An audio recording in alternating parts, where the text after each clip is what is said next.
Comienza a ser común semana a semana que la opinión pública conozca proyectos de ley patrocinados e impulsados por el gobierno cuyos contenidos provoquen diversos cuestionamientos. Así ocurrió, por ejemplo, con la ley conocida como 40 horas, en la que dos ministras, junto a subsecretarios y congresistas, daban a conocer esta ley de manera eufórica. En un apoteósico y estrambótico acto con la presencia de los máximos dirigentes de la CUT, se resaltaban las bondades de dicha ley.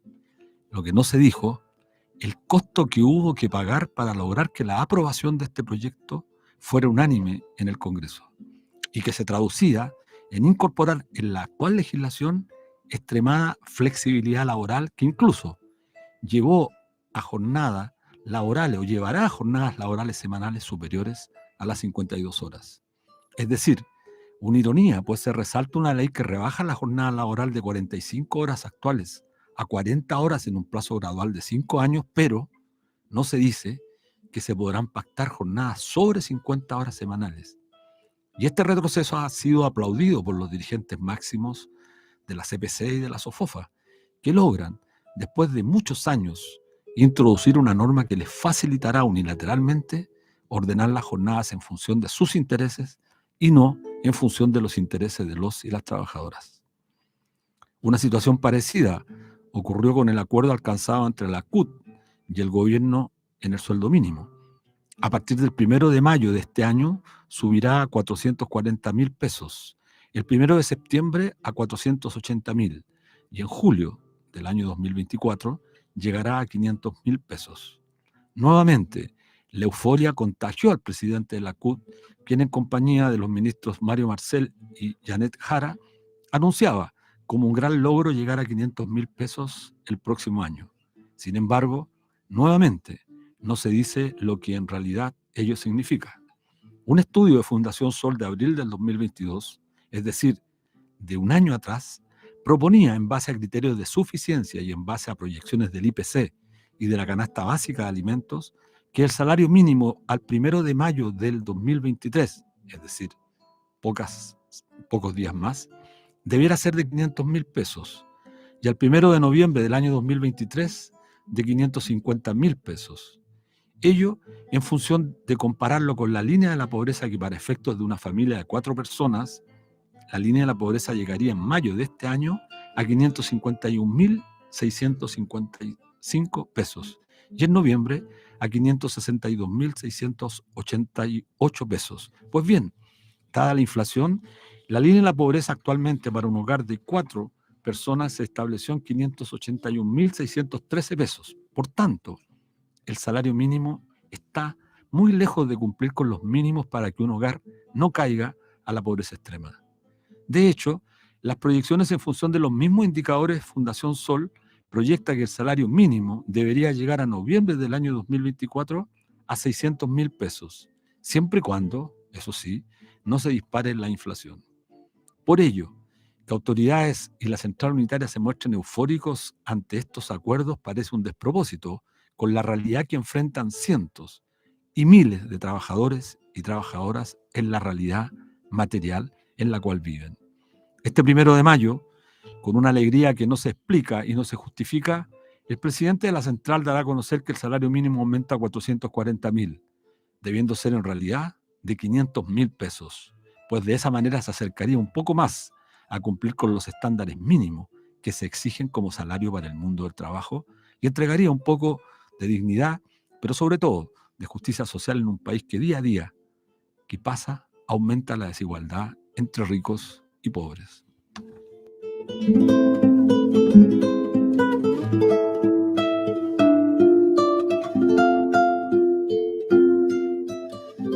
Hola estimados amigos, amigas, como todos los días viernes en un nuevo programa de debate social en la radio Universidad de Chile en el 102.5 FM del dial, en la radio que piensa, bajo la dirección de la periodista Ana Muga Sáenz, del apoyo técnico y redes de Javier Márquez, y también saludamos al radiocontrolador Patricio Núñez, como todas las semanas.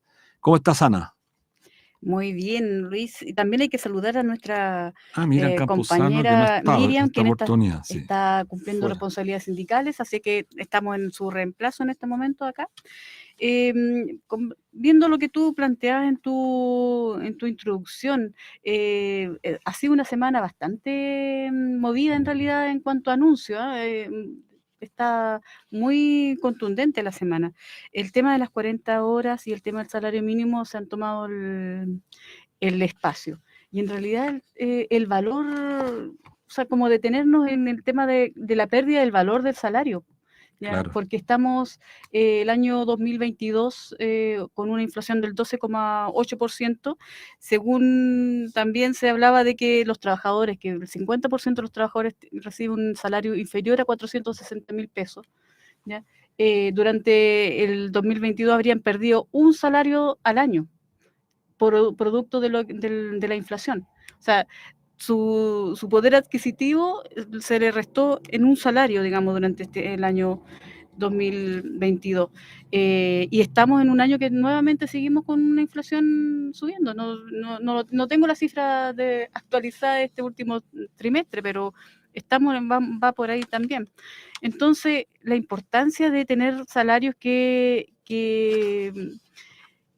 le den la seguridad a los trabajadores de que van a poder sobrevivir, que van a tener vidas, van a poder adquirir los productos necesarios para una vida digna para ellos y su familia, que esa es la idea de un salario. Además, tú te pasas la vida trabajando, trabajas todo el día y es importante que el producto de tu salario te alcance para tener una vida totalmente digna, digamos. sí, bueno, es tremendamente importante comparar estos anuncios que se han hecho con datos que permanentemente publican algunas instituciones que nos dan plena confianza, entre ellos Fundación Sol, por supuesto, y que permanentemente ha estado haciendo investigaciones serias y que señala efectivamente proyecciones. Pero mira, más que traer a colación a los datos que entrega Fundación Sol, los hechos hablan por sí solos. La línea de la pobreza establecida para una persona es de Claro. 220.390 y por una familia de 4 personas, el ingreso que debiera recibir hoy día es de 581.613 pesos. Es decir, muy lejos aún del salario mínimo. Pero bajemos el número de personas. Hablemos de un hogar de 3 personas. 3 personas.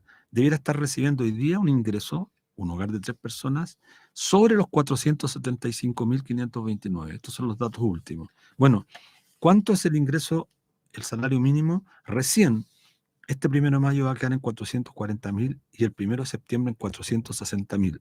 Claro. La línea de la pobreza es 475.000, es decir, queda 15.529 pesos por debajo De la línea de de la la línea de pobreza. pobreza. Es decir, estamos hablando de más de la mitad de los trabajadores chilenos Claro. que están Que bajo la línea de trabajan pobreza, para que seguir trabajan siendo justamente. pobres y menos que pobres. O sea, porque ni siquiera alcanzan a cruzar esta línea, digamos, este umbral. Trabajan de sol a sol para seguir siendo pobres ellos y su familia.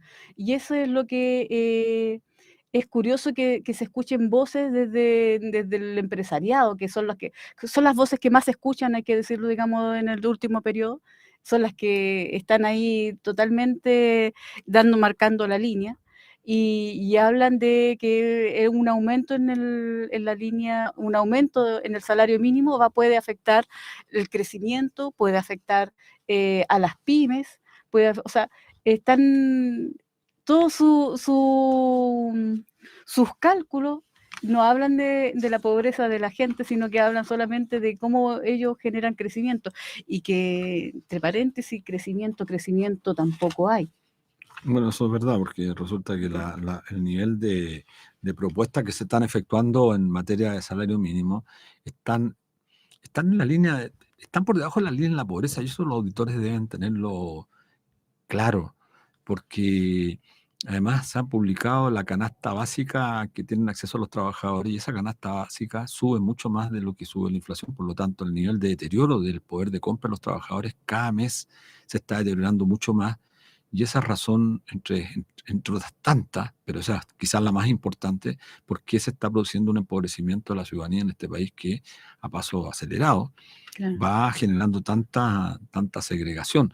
Pero además, si uno lo compara con las cifras que han mostrado como resultado las grandes industrias de este país, la industria de las AFP, la industria bancaria, la industria, bueno, del comercio, las utilidades son francamente impresionantes. Es decir, mientras el capital logra tener retornos que están cercanos al 20% y utilidades que son estratosféricas año tras año, los trabajadores, las trabajadoras están pagando el costo de esta crisis con el objeto de generar mayor riqueza y utilidad a los grandes grupos Sí, económicos. Eso mira, no puede seguir en Chile, esto ya es obscena la desigualdad social en nuestro país. sí, es tremendo. Pero el tema está, creo, Luis, que es el relato, el discurso que se instala, incluso de que 500.000 pesos se ve como un logro y que es una gran noticia que se adelante al fin de... se adelante para el próximo año, porque esto sería a partir del los 500.000 pesos sería a partir del 1 de julio del Y un próximo valor año. nominal, el nominal porque no está considerada la inflación, si eso No es lo está, más grave. claro, ya va a perder. Es lo mismo que negoció el sector público, que negoció por debajo de la inflación, por lo Claro, tanto tuvo rebaja de pero lo salario. que iba a plantear es que se plantea como un triunfo que se adelante al 2024, cuando era parte del programa del gobierno claro. de Gabriel Boric para el 2026. O sea, que se iba a terminar con esta cifra, ¿ya? O sea, estas cosas, digamos, cómo se van instalando como un relato medio triunfalista, cuando no lo es. El mismo tema de las 40 horas. Pasemos también al otro punto, digamos, que comentemos de esta semana, que son la aprobación de las 40 horas, y que también se ve como un gran...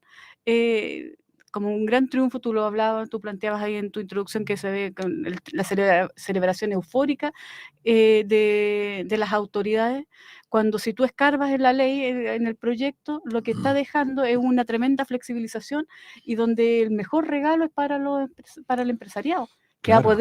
va a poder mover los bloques de horario de los trabajadores como quiera, no va a tener control el trabajador de su propio horario. Y bueno, son temas que vamos a conversar más tarde. En todo caso, lo del salario Sí, vamos a vamos a seguir conversar de conversando. salario con gente de Pero Fundación Sola. Sí. esos son estas cosas, digamos, que estas informaciones tan triunfalistas, y que es necesario leerle más la letra chica. O sea, los trabajadores tenemos que tener más preocupación por ver bien qué es lo que se nos está ofreciendo, quizás más que con otros gobiernos, me parece a mí. Hay una reflexión. Bueno, ese es el tema central. Creo que nuestros auditores Radio Universidad de Chile coincidirán con nuestro programa, un programa crítico, un programa que no tiene muchos pelos en la lengua, o al contrario, tiene pelos en la lengua porque no se mide justamente en hacer el análisis crítico. Creo que en Chile se requiere mucho análisis crítico. Nos han acostumbrado quienes han dirigido los destinos del Estado en estos últimos 50 años a que tengamos un pueblo sometido, un pueblo sin capacidad crítica, como tantas veces se dijo, un pueblo acrítico, poco reflexivo, y justamente creo que los medios tienen que jugar un rol en orden a incentivar este debate. Y desgraciadamente en este país, cuando hay crítica, cuando hay posiciones divergentes, se tiende a descalificar. Entonces, es muy frecuente que cuando se hagan observaciones o se hacen observaciones, por ejemplo, este proyecto de ley de 40 horas termine señalándose, bueno, parece que están más cerca de los republicanos, cerca de la derecha, Claro. Y o no se hace el cuando, análisis, claro, ¿no? no se hace el Es análisis y con eso se inhibe. Yo creo que tiene un objetivo esa política de descalificación, es una claro. descalificación absolutamente violenta que hacen las autoridades muchas veces para congraciarse con el poder. Y bueno, tenemos que decirlo. ¿Quiénes están más contentos hoy día? Bueno, ENADE es cosa de ver lo que ocurrió ayer en el foro de ENADE y lo que ha publicado la prensa. Yo invito a los Claro. auditores a que revisen lo que la prensa ha estado publicando. Están muy contentos Claro. y lo dicen ya O sea, no explícitamente, claro, por el dice cambio del presidente, por la transformación del que presidente de esta la ENADE República. es más progresista, o sea, que No, la es menos ENADE progresista. bajo Piñera fue Es más más progresista. progresista Bueno, si que ahora. ellos dicen eso, imagínense, los grandes empresarios están diciendo que con Piñera, lo dicen los empresarios, los grandes, que con Piñera no se había avanzado tanto en materia de transformaciones que van directa y abiertamente en beneficio de los grandes las grandes Es que son los, corporaciones de es que este son los país. temas que están instalando. O sea, en ADE, por ejemplo, ayer los temas que han estado machacando durante todo este periodo, durante todo el 2022 y comienzos de esto, seguridad. Esos son los temas, Claro, la y agenda de seguridad, crecimiento. exacto. Y la agenda de crecimiento. Y la agenda de crecimiento es, digamos, un crecimiento sin el tema tributario, sin entregar un peso, Claro, digamos, de parte de la sin reforma previsional, que lo vamos a ver, yo creo. Imagínate que estaba escuchando delante que Marcel les pedía, casi rogándole a los empresarios, por favor, establezcamos luego el royalty. Y le decía, tenemos que tener seguridad, tener certeza y toda esta, digamos, la certeza jurídica que quieren vender y todo el asunto pero les pedía a ellos que dieran el vamos para el royalty. O sea, a ellos los convence para que en el Congreso su bancada, Claro, digamos la sus derecha, su representantes, representante, exactamente. finalmente le instalen un royalty y que, o sea, lo negocian, digamos, que no Bueno, sea muy eso alto, que no sea... debe quedar claro que efectivamente en el Congreso la bancada de la derecha es una bancada que responde directamente a los sectores más ricos de este país. Claro. Y por lo tanto es mejor negociar con los grandes empresarios en ADE y con eso está todo asegurado y no ir a perder el tiempo en el Parlamento. Entonces eso también hace un cuestionamiento a la democracia. ¿De qué sirve un Congreso que está supeditado permanentemente a responder a normas, a leyes que se discuten en otro ámbito? Esto ocurrió, me recuerdo la ley tributaria anterior, cuando Fontaine, los hermanos Fontaine con Saldívar en la famosa cocina, llegaron a un entendimiento que pasó por encima de todas las disposiciones del Congreso. Entonces, hablan de los estados de derecho, el estado de derecho que hay que respetar las instituciones, pero las respetan cuando a ellos les conviene. Cuando no les conviene, no las respetan y pasan por encima. Entonces, este es el doble estándar que pone en peligro nuestro país. Ellos le hablan a la derecha. ¿Cuándo le hablan a los trabajadores? Mira, le hablan al empresariado, pero a la población, a las mayorías, no hay espacio donde solamente los llevan para convencerlos de que lo que están haciendo es lo correcto y lo que tienen que ponerse detrás. Hoy día en la mañana participé en un evento de los trabajadores de los medios de comunicación, de la federación que me invitaron. La FENATRANCO. FENATRANCO, claro. Y estuvimos discutiendo el tema de las pensiones. Y en el café, en el break, me comentaban dos asesores y un trabajador, un dirigente, que ayer escuchaban con mucha atención el discurso del presidente Boric. Sobre el tema sobre del el tema del litio. ¿Y qué observaron? Que en ninguna parte se escuchó la palabra trabajadores. En ninguna parte. Y uno de estos trabajadores me decía, oye Luis, pero bueno, a veces se habla del gobierno feminista, se habla del respeto a esta política animalista, que es absolutamente coherente, pero jamás se habla de los trabajadores. Claro. Y se habla de los empresarios permanentemente. Entonces, en el contexto, en el marco del 50 aniversario del fatídico golpe de Estado, es bueno invitar a nuestros auditores a que revisen en Google, porque está prácticamente todos los discursos del presidente Allende. Allende partía hablando de los trabajadores, terminaba su discurso con referencia a los trabajadores y durante todo el contenido, el eje fundamental era el mundo del trabajo. Porque, digámoslo también claramente, quienes se arrogan ser representantes de la izquierda, sustentar posiciones de la izquierda, tienen como eje fundamental de su preocupación al mundo del trabajo. Y el mundo del trabajo no es una abstracción, está representado por hombres y mujeres de carne y hueso, y esos son los trabajadores, las trabajadoras. Y es lamentable que crean riqueza. Que hoy día, es lamentable que hoy día no se esté tocando este tema, no se hable de los trabajadores y los trabajadores, entonces pueden escuchar cualquiera alusión a otros temas. Ahí, bueno, está el tema del litio que podríamos así darle una pincelada porque no tenemos mucho tiempo para abordarlo en profundidad. La próxima semana, esta es un compromiso así cerrado, digamos, que vamos a tener con los auditores de nuestro programa. Vamos a conversar en profundidad sobre esta propuesta de esta empresa nacional del litio, que entre paréntesis, ayer me llamaba la atención que Boris planteaba, hacía para su presentación, rememoraba la nacionalización realizada por Allende y la nacionalización, digamos, del cobre que empezó con Frey. ¿Ya? Sí. O sea, lejos de eso aparentemente estaría, digamos. Claro. Pero se quería hacer un símil. Pero la próxima semana vamos a tener en profundidad sobre el tema. Sí, Gabriel Palma. Con Gabriel Palma vamos a tener un contacto. Lo que quería plantear era antes de que se me vaya, era lo de las 40 horas, que algo bueno que eso resultó de esta situación, de esta imposición de las 40 horas con flexibilidad absoluta, que en realidad fue yo he usado esto del caballo de Troya, digamos, como ejemplo, y ayer me di cuenta que también otras personas también que a través de este regalito, digamos, de supuestamente de bajar la jornada laboral, metieron todas las flexibilidades del mundo a partir del 25 de enero, cuando se rompieron todas las resistencias y le aceptaron toda la derecha. O sea, ahí, a partir de ahí, se cerraron las manos y llegaron al acuerdo, digamos, de que esto se hacía ley. Y era el afán de generar esta ley. Pero lo que quería plantear era que se generó esta coordinación de sindicatos que está más atenta, que se comprometieron a leer más la letra chica y no estar tan desprevenido, que no te tome tan desprevenido Claro. todas las aplicaciones, porque esto de hay que estar más atento que con otros gobiernos, con los gobiernos de la derecha, tú sabes a qué estás esperando, tú sabes con cuál es su agenda, qué es lo que quieren.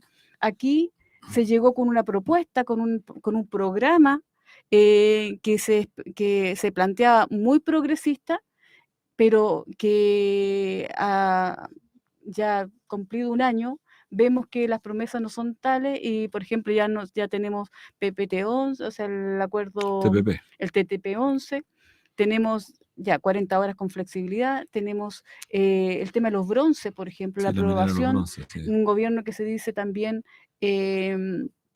verde, preocupado del medio Ecologista, sí. ambiente, ecológico, aprueba, pese a que el año pasado, digamos, era un proyecto que podía perjudicar la salud de la población, ahora es unánime el apoyo de los ministros para aprobar o sea, hay cosas que, o sea, Bueno, sí, hay muchas cosas que están generando ruido, mucho ruido. y desánimo en cierta medida Por en la supuesto. gente. Ese es el tema también. Y por eso es importante que la ciudadanía esté atenta, que se informe bien, que contraste, que tenga la capacidad de seguir Que esté manteniendo más un atenta, claro. pensamiento crítico, porque no es absolutamente aceptable que frente a todo lo que ocurre en este país mantengamos una indolencia, mantengamos una suerte de Y mucha gente está aceptación, ¿sí? esperando que Sí, hay muchas le cosas que han llegue la pasado, sorpresa, que así lo es. sorprenda, pero las sorpresas como que cada vez son negativas las sorpresas. Claro, bueno, aquí estamos frente a un Estado, yo me atrevo a decir más que un gobierno, un Estado cuyas instituciones permanentemente llevan adelante una política que consolida un modelo de despojos, pero además este modelo de despojos se asienta en la profunda discriminación que hay, la profunda redistribución negativa del ingreso, la concentración grosera de la propiedad y de la rentabilidad y de la utilidad en pocas manos, que es lo que está generando esta profunda desigualdad en nuestro país. Que Y fue tema del ENADE 2020 y que en exacto, este ENADE no se tocó nada. pero se habla, claro, porque lo lógico hubiese sido que se tocara el tema de la política tributaria en este país, bueno, que los ricos paguen más y que se graben al capital financiero, particularmente con mayor cantidad de impuestos, cosa que no ocurre. Entonces, seguimos además hay que decirlo a nuestros auditores, la propuesta de pensiones que era bastante conservadora de parte del gobierno ya se cayó completamente al punto de que desde el PPD, Democracia Cristiana, Partido Radical y toda la derecha ya dijeron que no van a validar en el Congreso las cuentas nacionales, por lo tanto la propuesta se está cayendo completamente. Y la ministra del Trabajo también señaló a la derecha Claro que estamos abiertos bueno, y el ministro a ver las Marcel fue más propuestas. categórico después de llegar de Estados Unidos la semana pasada en la reunión con las 3 compañías aseguradoras que son las dueñas de las AFP, quizás que discutieron afuera, y señaló que no estamos tan enamorados de nuestra propuesta. Claro. Es decir, presentaron una propuesta solamente para el Estamos saludo. abiertos a que nos convenzan, Esto es gravísimo, porque bueno. Bueno, Pero antes de terminar, yo creo que es relevante reflexionar respecto a este famoso Estado de Derecho que tanto se nos interpela cada vez, cada cierto tiempo, cuando hay atisbos de que la ciudadanía se puede organizar y traspasar o transgredir la norma, que muchas veces esta norma está hecha con propósito absolutamente de favorecer a un sector, económico y no a la gran mayoría. Pero cuando se plantea eso, se apela al Estado de Derecho, al cumplimiento de la norma, lo más importante. Claro. Y sin embargo, por ejemplo, dos cuestiones que me parecen relevantes colocar como información para la reflexión. Caso Yaitul. El juzgado de garantía de Temuco instruyó que los 5 testigos con identidad reservada que la fiscalía presentó redactó para la audiencia en contra del líder de la CAM deben ser entregados a la defensa de Yaitul. ¿Y qué hace el gobierno? ¿Qué hace la ministra del Interior, Carolina Toá? Se opone. O sea, en un acto inédito, insólito, ante un juzgado de garantía que Claro. muestra y que solicita abiertamente que estos Mira, se testigos... retrocede Claro, al entonces, pero tiempo. no solamente en eso, Ana. ¿Qué pasa con las ISAPRES que han estafado durante 40 años a la ciudadanía, que han obtenido una cantidad de utilidades, pero que son obscenas?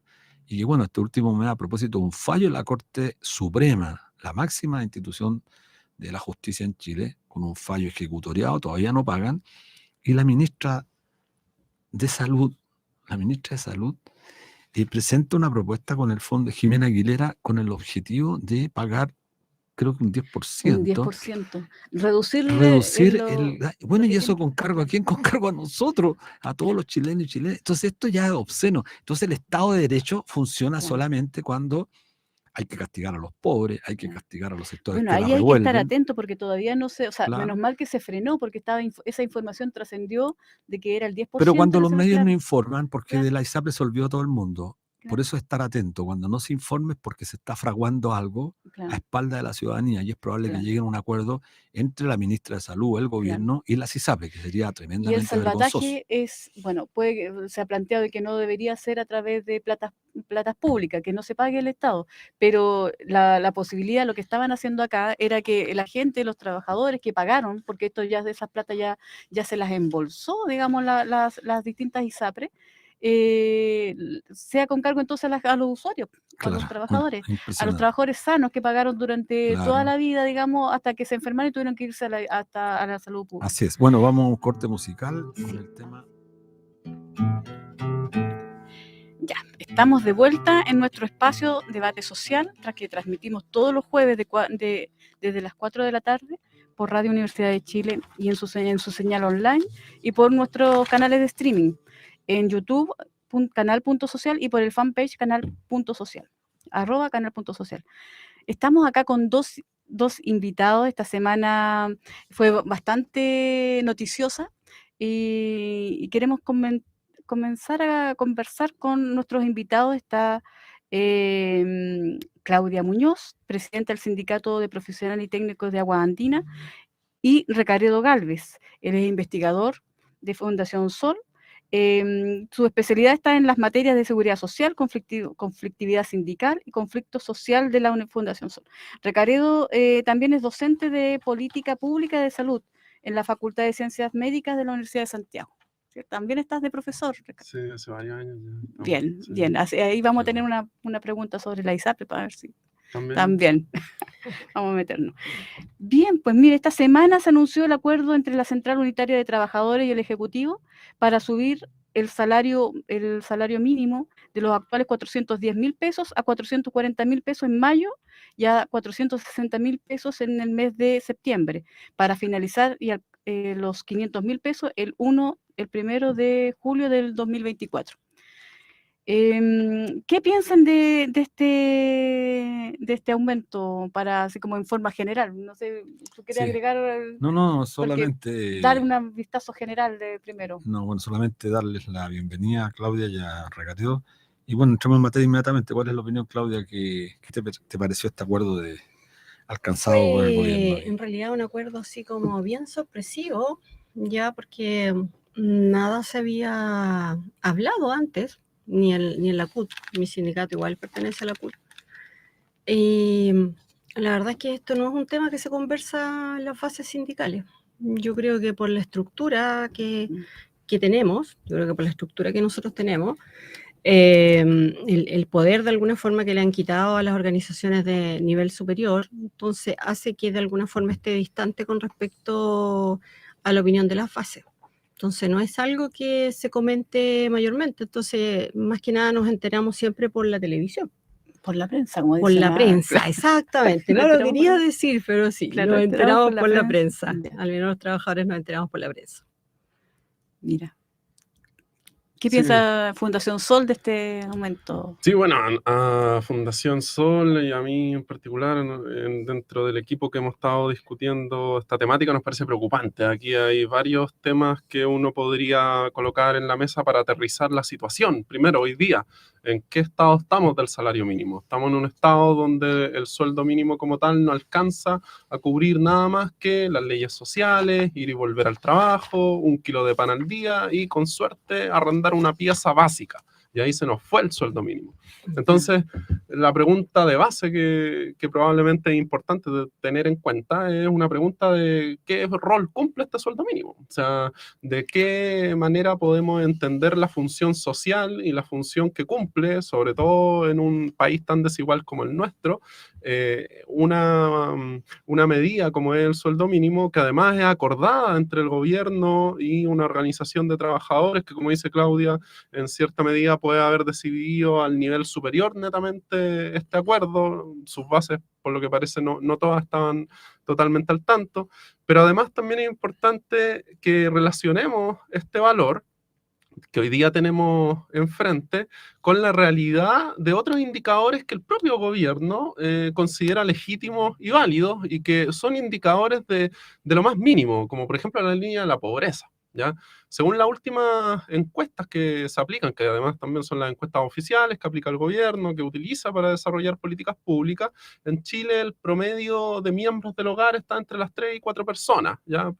La mayoría de los hogares en general se conforman por alrededor de 3 personas.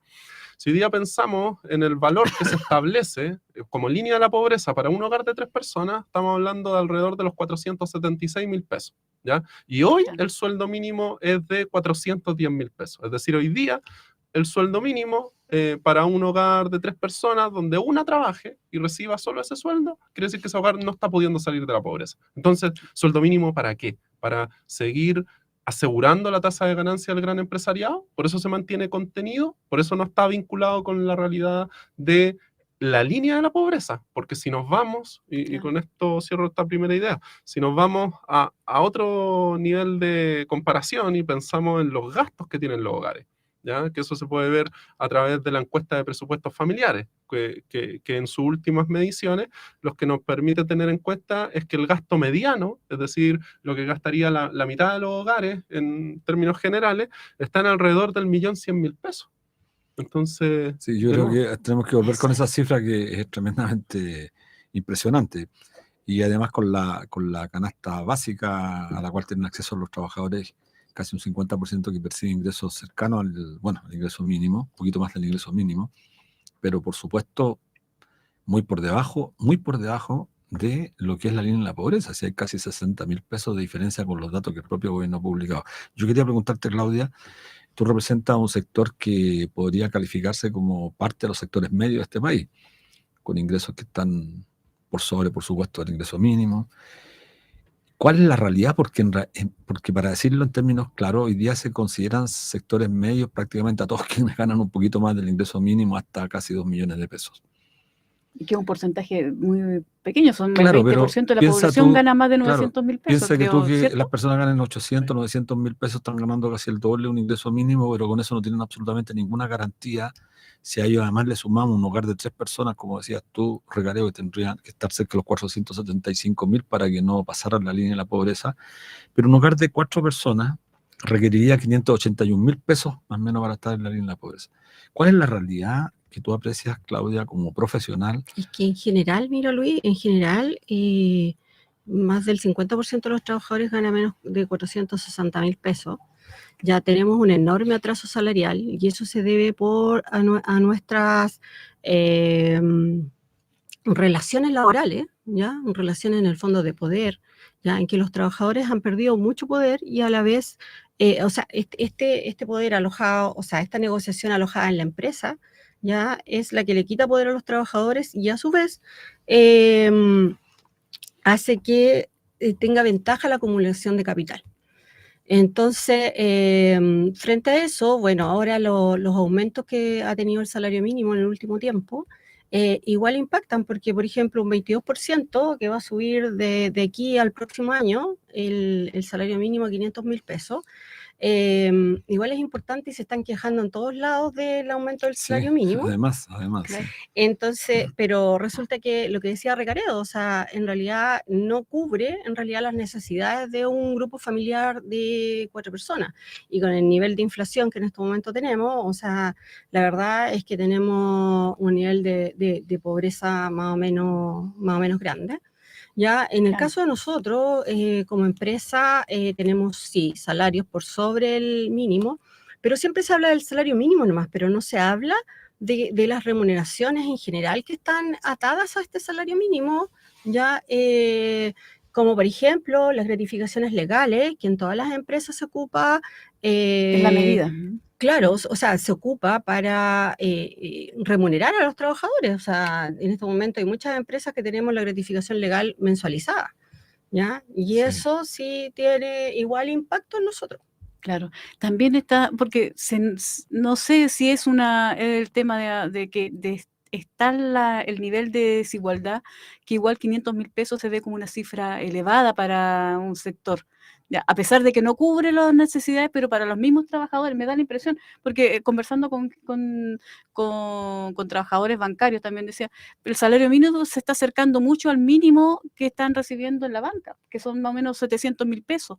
¿Ya? Y ahí dice, bueno, ¿qué pasa? O sea, ¿mi salario es muy bajo o el mínimo es muy alto? O sea, también entra esta cosa de que vemos que si, no sé, tú me decías que era menos la cantidad de gente que recibe de 900.000 pesos para arriba. Claro. ¿Cuál es el O porcentaje? sea, Porque también, o sea, ¿cuál es el porcentaje de personas que sobreviven con un nivel de salario que no es muy alto, pero que se ve para todo el mundo es como tremendo ingreso? claro, claro. Pero sí, o sea, dentro de lo que tú decías, algo que es muy importante, el punto de qué es lo que pasa, tomando el dato de Claudia, de la mediana de ingresos en nuestro país, que Ujú. ingresos líquidos serían los 460.000 Claro. pesos como ingreso líquido que recibe la mitad de los trabajadores en Chile. Ahora, si miramos Ujú. el sueldo líquido en términos mínimos del sueldo mínimo, ya ahí tenemos que en términos líquidos serían 333.000 pesos aproximadamente. Es decir, no nos olvidemos que este valor de los 410.000 es Claro. un sueldo bruto, ¿ya? Entonces, el punto que tú hacías acerca de lo que están diciendo trabajadores en la banca es muy importante porque nos está mostrando lo que desde la Fundación Sol creemos que uno de los problemas centrales de este asunto, que tiene que ver con la estructura de la negociación colectiva en nuestro país. O sea, hoy día estamos hablando de un acuerdo que se establece por parte del Ejecutivo, que se establece por parte de una de las grandes centrales de trabajadores, probablemente es la más grande hasta el momento, pero ¿qué pasa con la posibilidad de que las organizaciones sindicales construyan salarios a través de la negociación colectiva multinivel y que puedan hacerlo a nivel sectorial y que puedan también a nivel nacional poder definir temas como el sueldo mínimo? Entonces, si esto lo pensáramos en un universo alternativo o en este mismo país de una manera distinta como está hoy día, podría pensarse de que a nivel nacional, a través de una negociación donde participan empleadores, Estado, trabajadores, se defina un sueldo mínimo, pero a nivel de cada sector económico también se defina un Claro. sueldo mínimo que esté relacionado con esa industria y que en el fondo corresponda realmente a una relación de las ganancias que se acumulan en una industria específica y la posibilidad de generar un mínimo para todos sus trabajadores y trabajadoras. Y que sobre eso, en cada empresa que corresponda, porque además Claro. cada industria puede tener empresas con mayores ganancias que otras, entonces que cada empresa también pueda tener su propia regulación interna a través de contrato colectivo, donde pueda establecer una base mínima para cada trabajador que en el fondo esté en esa empresa. Entonces, cuando tú tienes una negociación colectiva con libertad, que en el fondo permite que los actores se pongan de acuerdo, que los actores hagan uso de su fuerza de negociación, en este caso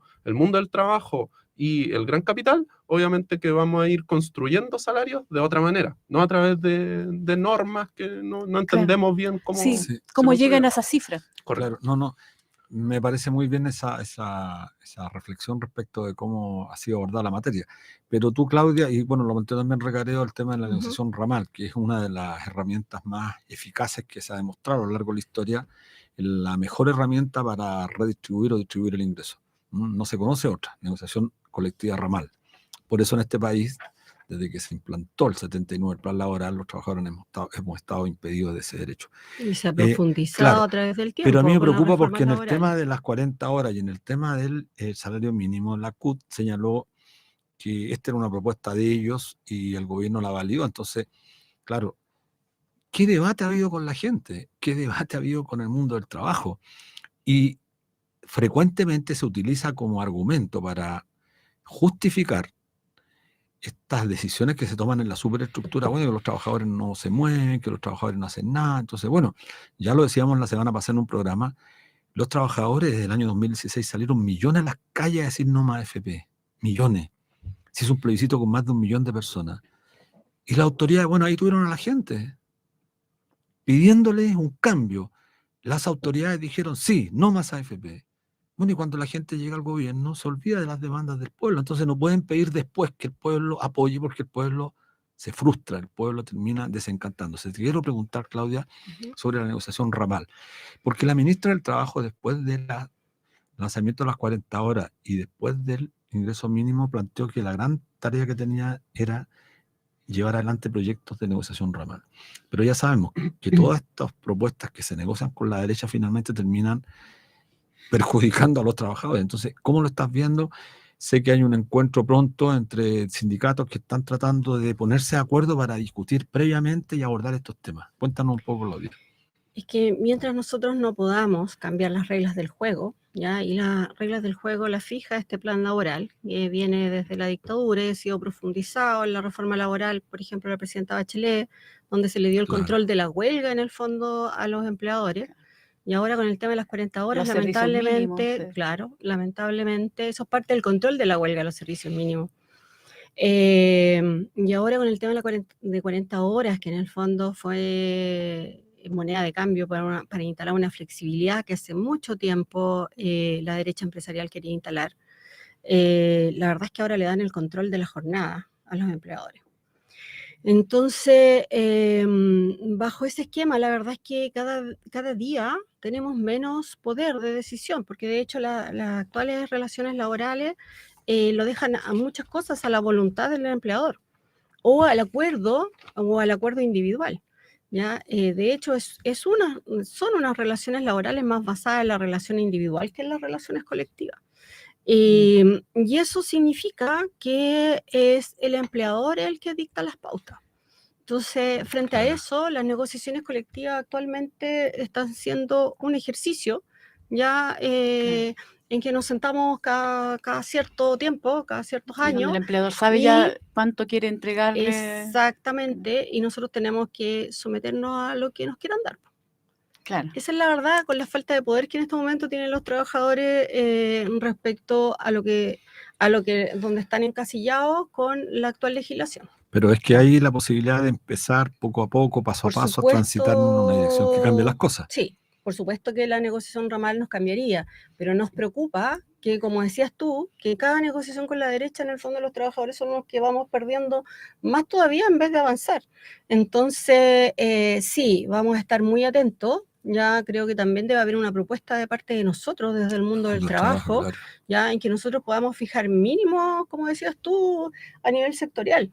¿Ya? Incluso esto de los mínimos a nivel sectorial está hasta en el programa de gobierno de la concertación, que nunca se aplicó. Entonces, yo creo que sí va a ser positivo porque quienes no puedan formar sindicatos, quienes no puedan negociar colectivamente, estos mínimos van a hacer subir el retraso salarial que nosotros tenemos a nivel país. Claro, sí, no, eso es...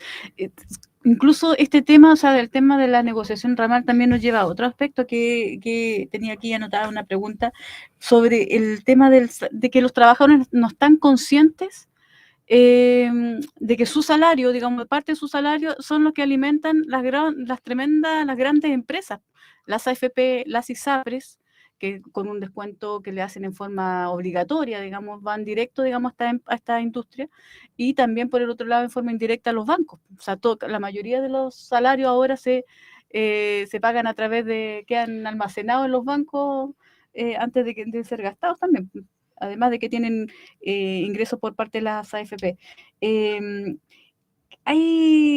¿cómo generar esta conciencia de que es tu ingreso, es tu salario, parte de tu salario el que está ahí, y que los trabajadores estamos financiando estas empresas?